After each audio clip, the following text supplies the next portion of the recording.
So I was going to make some videos for you guys on how to create an 11 by 17 poster. I did a Lincoln Peacemaker poster. It was a bike race in Lincoln, Montana. It didn't end up happening because of COVID, but I did end up doing some design work for a client. They wanted a poster for it, so let's take a look at this InDesign file.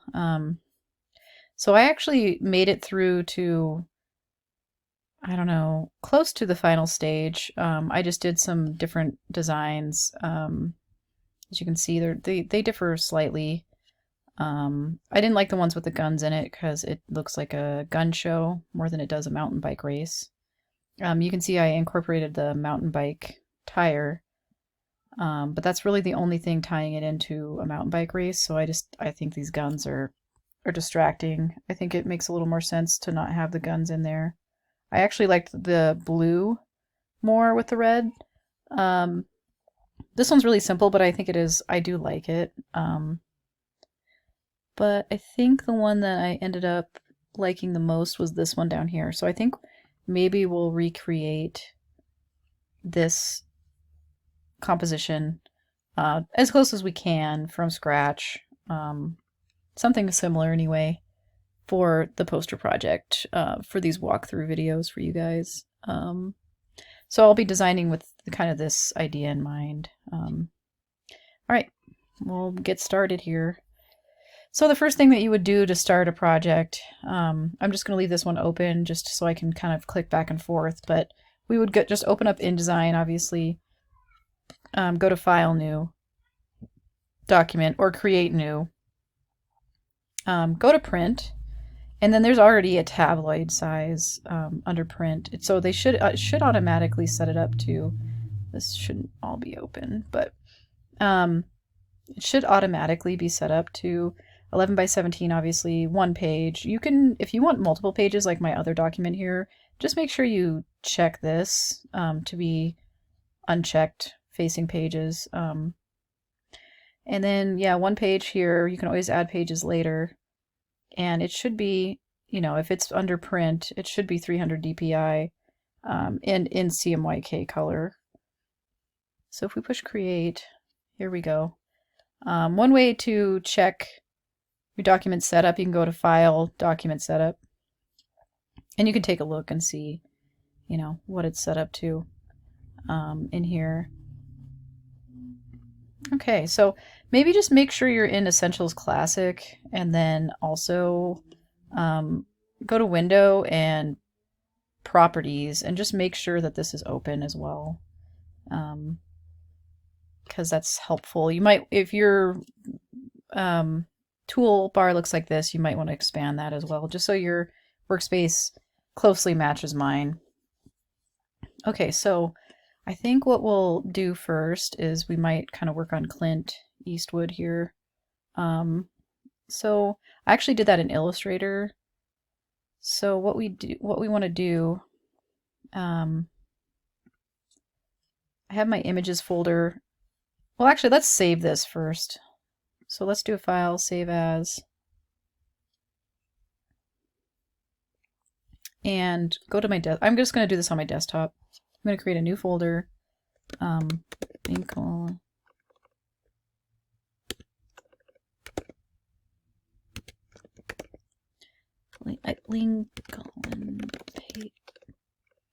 Peacemaker 2020.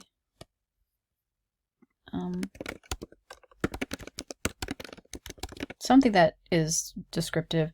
You might have, like, you know, graphic design program poster 2020 on yours instead. So create that, make sure you have poster, and then we'll just label this similarly, the actual file itself without spaces.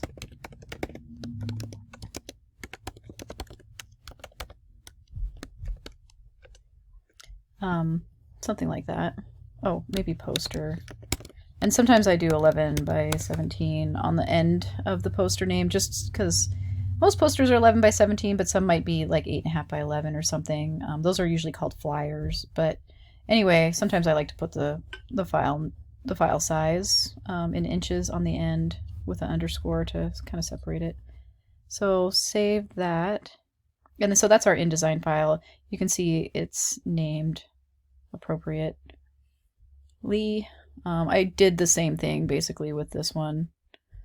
It's a little bit different, but basically the same thing.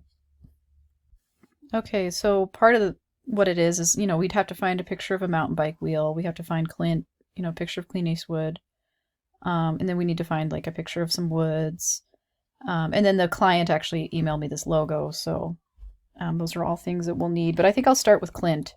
I actually did a Google image search. So if you would look up like Clint Eastwood 2 guns, images, go to Google Images, and then if we go to Tools, or is it more? Maybe it's Tools, and then go Size Large. We can track down some larger sized Clint Eastwood images. So this one is 2000 by 1236. Here's one 1200 by 1200. I mean, obviously this one's probably going to be maybe a little bit better, but this one's not good because it cuts off his hat. This one would probably be the one that might work the best. It's in color, which, you know, I did end up, actually, I think I ended up going with this one. Actually, that's kind of blurry. Okay, yeah, maybe this is the one I did. I don't know exactly which one I ended up going with, but I definitely went with one that was like a little bit bigger file size. I might have gone with, well, this one's not very big, 500 by 440.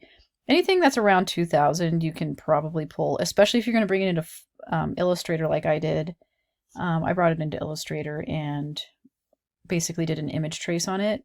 And Illustrator makes it into vector, so you can make it as big as you want and it's not going to get pixelated. So there's a lot to choose from. I did end up pulling this from Google Images, but I'll show you the image that I found. So this is the original image that I found. And I was kind of looking at this one too, I think, but I ended up going with this one from Google Images. So let's launch Photoshop. I'm going to actually open that image up in Photoshop first. So if I do File, Open, and then we'll just navigate to, I'm going to put this on List, to that Lincoln pacemaker. Oops, I went into the wrong thing. I think it is, let's just do icons now because I have a hard time finding. So it's this one. Actually, I wonder, it might have been this one. That was the original.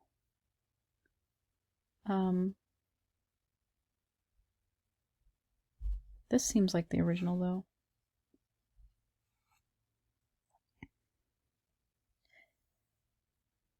So let's open this one. Maybe this is the one I went with. So it has a background in it.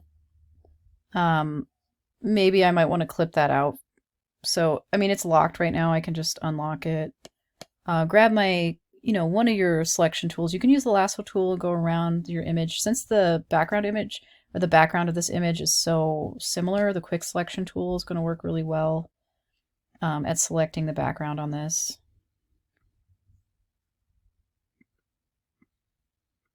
So just push Shift to, I might need to be in this one actually. Oops. Sorry.